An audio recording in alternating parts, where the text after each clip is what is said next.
Ladies and gentlemen, hello again and welcome to a brand new episode of Hyrulecraft Weekly. I am your host, Benny Gerard. I know it's been a while since we've done updates, but we've been hard at work. But I got a special surprise for everyone who's been waiting to see something from Hyrulecraft. We've got a guest in the show tonight. He's the creator of the Majora's Craft and the HD version of Majora's Craft, Koa Nuva. Hey buddy, how you doing tonight? Yeah, not too bad. How about yourself, Ben? I'm doing pretty good. I mean, it's been a really hard last couple weeks. I mean, we've been just stitching things together rapidly, trying to finish up a bunch of dungeons. But I'm gonna take some special time before a big release on Monday to show off your HD texture pack with our special lighting here in Spoutcraft, which I must say looks pretty darn well. Even though the lighting in Spout is kind of buggy right now, but these high quality textures really make the server stand out even more than it has before, and you know, he did a very good job on this. Having a tour of the market right now. But yeah, I'm gonna go ahead and ask you a couple questions where we're gonna tour the server. We're gonna look around and give everyone a fresh look at Hyrulecraft before we finally go live, so people can finally see, you know, what the server looks like in all of its wondrous glory and the way it was designed for. So, a couple things I want to know. First, what were some of the really big changes between the regular texture pack and the HD one? Well, some of the biggest changes I had to make was I had to almost retexture everything, because going from 16 pixels to 64 is a bit of a squeeze, so you can't exactly smooth that out and have it look nice. So what I had to do was I have a Nintendo 64 emulator with a patch that rips textures straight off the game itself. So most of what you see is straight out of Ocarina of Time or Majora's Mask.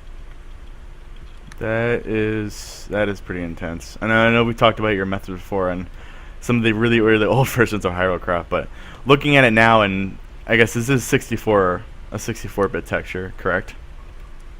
I mean, you didn't upgrade, you didn't move it up or down. It's, you know, if you look at where it was taken from in game, it's pretty much gonna match up. I do like the iron bars, the upgrade, and how it's I think it's a bit more crisp. It looks more like iron bars in the regular texture pack, and they kind of look like sideways railroad tracks, to be honest. So the updated textures really make this make things stand out. You can kind of tell what things are more so than regular. Couple of things I want to point out. You made a couple of block changes, significant block changes, like I think it was the iron and gold, like solid blocks. I don't know if I changed the gold around too much. I can't remember. And I know iron looks a bit different, and it's darker in the HD than it is in regular. I can't seem to find it in my inventory here because in Spout everything's kind of backwards. But one of the things that was more significant where that actually took effect was in Water Temple, where I used it as ceiling in a couple parts, especially the Darkling Chamber, and the darker iron texture made it look more authentic, and it really helped bring it together. Yeah, well, actually, I found out the original texture pack that I had taken the different ore blocks from, I wasn't 100% sure what it was until I did the texture dump for the game. And what it was actually the lock on the different doors, like the boss key lock or the iron lock. And so I just took the ripped texture of the iron lock and just stuck it on there, and that's pretty much the end of the story. Not too overly creative or anything, but I just colored out the lock part of it, and just, yeah, that's pretty much it. Do you remember where the diamond block texture came from? I'm getting a couple of these here. I'm planning them as I find them now. Let's see. We got the lapis, which it's more of a dark brick color, and I think that's in a couple of just small. I think it might be a couple of graveyard rooms that might take that from. Or I know you used that in the graveyard at some point. I do believe it was from the bottom of the well. Okay. Which surprisingly enough, right now the bottom of the well, which we showcased last week. I'm going to show it again in this week's Hyrulecraft. But last week or last episode of Hyrulecraft, we showed off the major part of the well. We've got a couple more rooms done, but using the spoutcraft lighting, I used like redstone torches for all of the lighting effects, and it looks really, really, I guess, kind of creepy the way it should be. I'm not a fan of how I use the dirt for the walls. I might change that back to sandstone. We'll see how it looks first. We can't have the invisible walls, of course, because I don't think Minecraft will allow anything like that at this point, unless we kind of put it into the game ourselves. I know signs behind walls, they count as a whole block, so you can put a painting there. It's the closest thing I know you can do. Yeah, I might actually look into that. Maybe getting some of the paintings changed around, especially make one into the eye, or one of the little eye things they have on the wall here that like talk to you and such. That'd be a really cool thing just to have in here. The different faces look. It kind of looks like a face. Yeah. That's another thing I liked. You updated the sandstone, and yeah, you had the different kind of sandstone textures in here, which also look really good as compared to the regular one. In the regular texture pack, it's very well. You just kind of can't tell what it is. Yeah, you know there's a pattern there, but you don't know what the pattern is, and then you can kind of see it stick out in this version. It's hard to tell in 16 by 16, so which is actually what I'm running right now, because computer I'm on can't actually handle 64 by 64.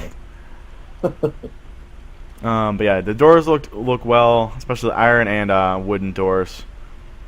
A lot of things just are looking nicer just because they're the same texture, it's just an upgraded version of them. Vines also look really cool. Just a lot more detailed in difference to the other ones, which were just kind of. Actually, I don't think you did you change the vines in the regular, or did you leave it to default? I think I went with the default. I just changed the color to make it to where it was no matter what the same color. Just. No matter what biome it's in, so that way they probably look a little bit crisper and greener. Yeah, I'm doing a little bit of hands-on editing right now. One of the room where you get the Mask of Truth here in the well is a little bit dark, so I decided to light it up a bit with more torches.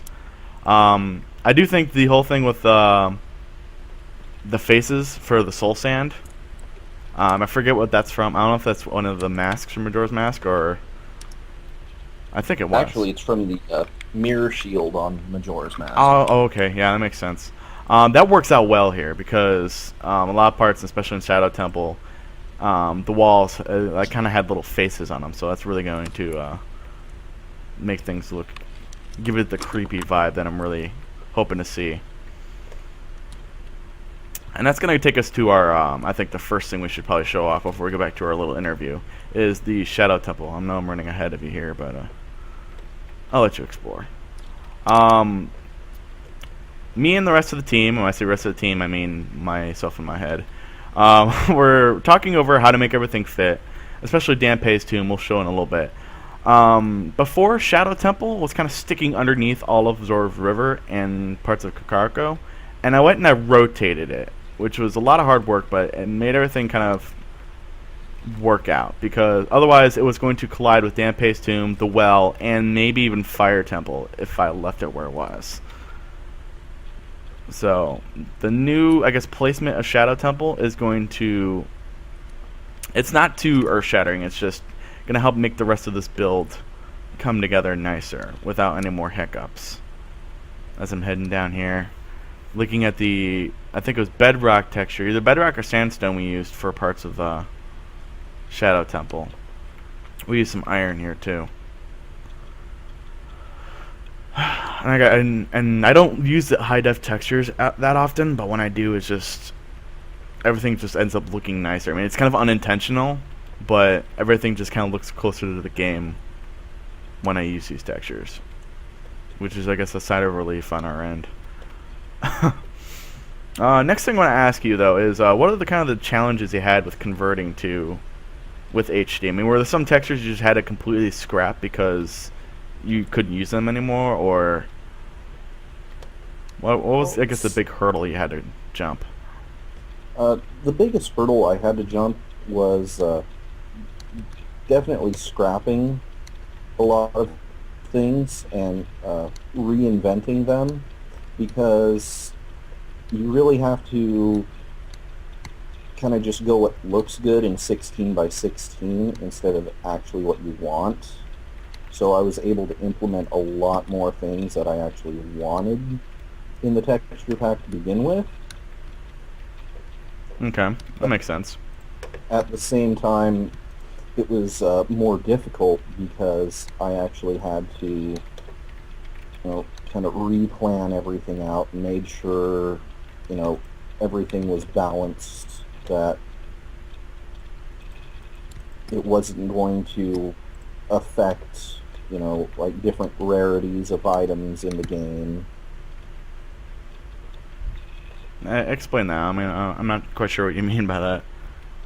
Well, like, for example, there's some people out there who make Legend of Zelda texture packs that when you mine redstone, you get the fire emblem from the fire temple. Okay. And, that's not very balanced. It, like, you know, the fire emblem is a rare item in the Zelda world, so why shouldn't,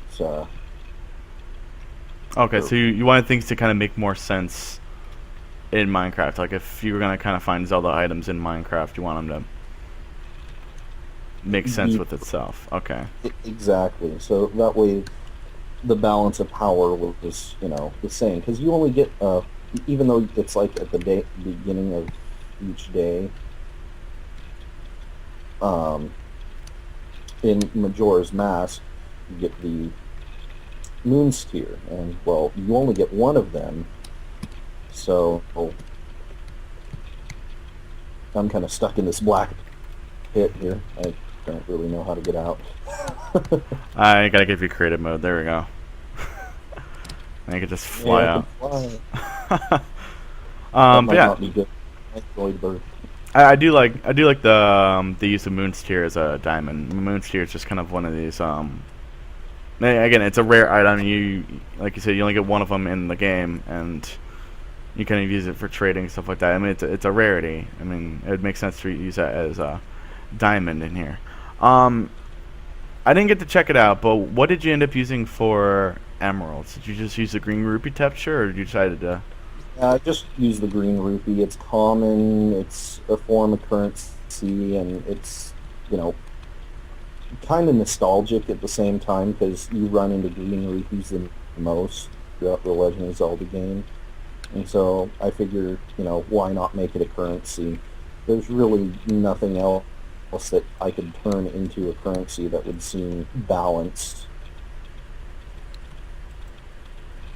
Okay. Um. Oh, that's my train of thought. Okay. Quick question, I guess. How long exactly did it take you to make the HG version of this texture pack? Seeing as you kind of had to start over from scratch, almost. Yeah, it took a while. Most of it was working up the. Hold on, just 1 second. I gotta close the window here.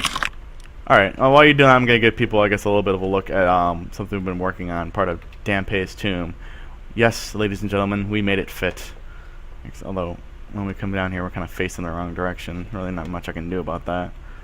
I'm going to plant torches as I run around here. This place is really dark. Here's what I'm going to do. I'm going to plant torches based on where you're supposed to head in game.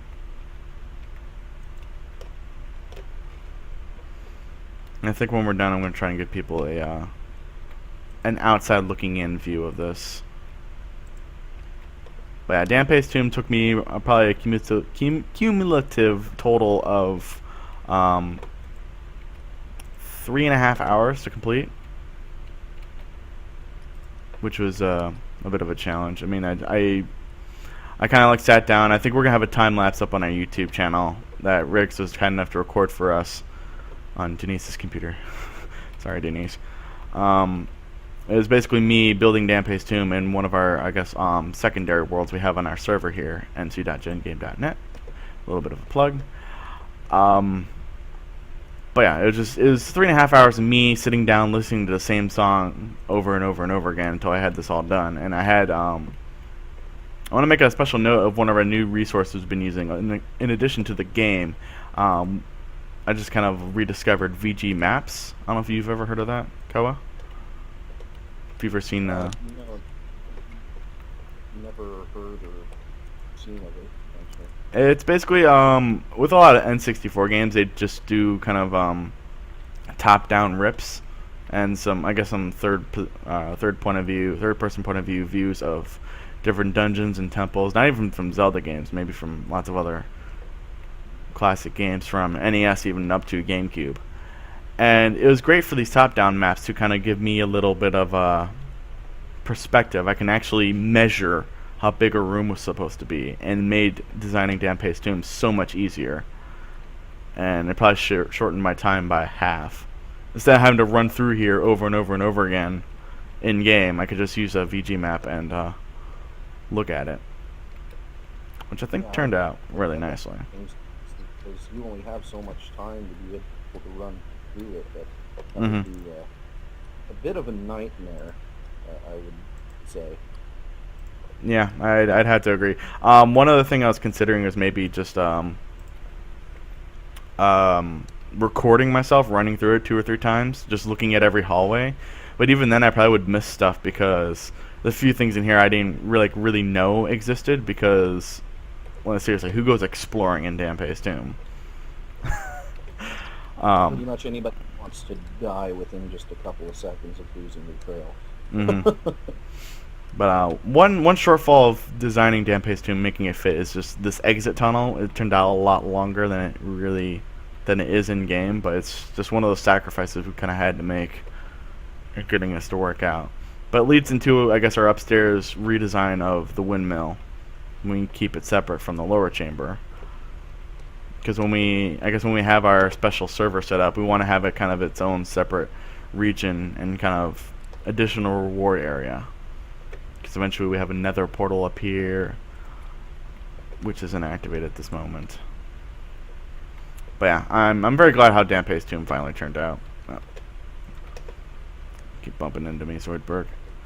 Another question. I guess it's kind of a little bit of a wrap-up question before we do a little bit more touring on the server. Now that I guess Minecraft is a full release, there really isn't any uncertainty. I mean, we got future updates coming, but they're few and far between. Are there any other projects you're considering working on, getting started on? Maybe other texture packs, skins, or something else entirely? Well, first off, I'm probably going to finish up the HD texture pack, because that's going to take me a while. Not only that, is I actually had my computer go out on me, so I'm running off of pretty much everybody else's computer but my own. So it's kind of a challenge to try and keep up with even the snapshots at the pace I go at. So until I get a better computer, or one that at least supports, paint.net or something, it's pretty much going to be sticking with the Majora's Craft texture pack. But after that, I kind of wanted to do a Skyward Sword texture pack. I've been playing through that and enjoying every minute of it, actually. A lot of people seem to enjoy that game, and it was a really great and fun game. The water, is that really more of a standard Minecraft texture pack, or would that be kind of an HD only pack? The Skyward Sword one? Yeah. I'm going to try and make it, 16 by 16 and all other dimensions, but I'm going to start out with HD, so that way I can actually scale it down and don't have to focus on doing so much work compared to turning a 16 by 16 pack into something that I have to start over from scratch. And that makes sense. I mean, it's saving work for yourself in the future. How advanced would this pack be? I mean, you're thinking 128, maybe 256, or I'm thinking probably 128 because it's hard to really see the pixels at that point on any sort of laptop unless you're using a TV screen as your monitor. mm-hmm. And you gotta look at the standard Minecraft user. I mean, at that point, 128 is just it looks great, and who's really gonna complain? Yeah. And Oh, right. then I also had a couple other side projects started. I was starting a Sonic the Hedgehog and a Nightmare Before Christmas texture pack as well, but I only made a few Interesting. things on those. So Nightmare Before Christmas is very interesting, especially on adventure maps people would create. I mean, I'm sure you know in one of the recent snapshots they added adventure mode into the game. It's basically a mode where you can't destroy blocks. You can only activate switches and pressure plates and such. So for any yeah, kind I of can't wait. that's gonna be neat to see how I guess more creative people get. They're saying, okay, we have to design an adventure map. Nobody can break anything, so nobody can, I guess, cheat. So that's gonna be neat. I mean, and using, I guess, kind of like a darker theme like Nightmare Before Christmas would be really, really cool. Actually, a real challenge if somebody went and rebuilt it in Minecraft. I'm gonna stop myself before I have any spark of imaginations here. You're all sparking mine, so Yeah, I'd say nervous. something, and I'd be like, that's not a bad idea, and I'd completely stop this and start working on that instead, and then I'd eat myself for it later, because then I'd be really behind on this, and I kind of am at this point. All right, we're gonna wrap up today's show by doing just a quick flyby of some of the more recent zones that we're working on, and just kind of give everyone the HD experience, the lighting as well. We got the sun setting and or is it rising? It might be rising. It's rising. Okay. With the sun rising, we're heading over into the Haunted Wasteland, which Trevor keeps telling me we need to get some kind of voxel animation plugin so we can get the flags blowing. But if we did that, we'd also have to have, I guess, sand blocks just sliding across the screen, which would be really neat, but it seemed kind of unnecessary and laggy. But I guess one of the big announcements we have, we're going to tell everyone in the audience right now or watching the recording, is that Hyrulecraft is going to be going into a beta release very soon. Which means this Monday you can head onto the server. Whether you're a guest or a member of the server or VIP, everyone is allowed to tour it. Just head over to mc.gengame.net. That is the server IP. You can go there right now. You can check it out. You can check out the main server. You can't check out Hyrulecraft not until Monday. Unless you're a VIP. VIPs get early access. That does it for our show today. I want to thank you, Koa, for tuning in, for stopping by and talking to us. You can find out... No, it's always a pleasure. You can follow all of his work. Just head over to tinyurl.com/majoriscraft. It's a nice little page there with a list of all the different stuff he's been working on, and you can follow that and always stay up to date. You can email me at bennyg@gengame.net. All of questions and comments will go there, and I do like to answer the good questions. Yeah, I do discriminate questions sometimes. When I say sometimes, I mean a lot. Sorry, I'm a very busy person. You can follow me on Twitter. We tweet whenever we go live, or we tweet whenever we've got some big announcements and news, like the whole Hyrulecraft public beta. Twitter at NightPhoenix16, NIGHTPHOENIX, that's the O before E, and Phoenix with the 16 at the end. And the show page, again, gengame.net/Hyrulecraft, blip.tv/Hyrulecraft. Subscribe on Blip.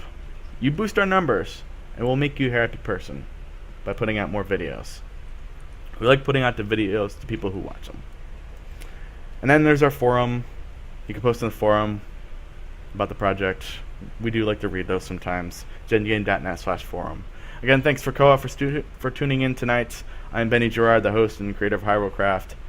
Have a good night, everyone.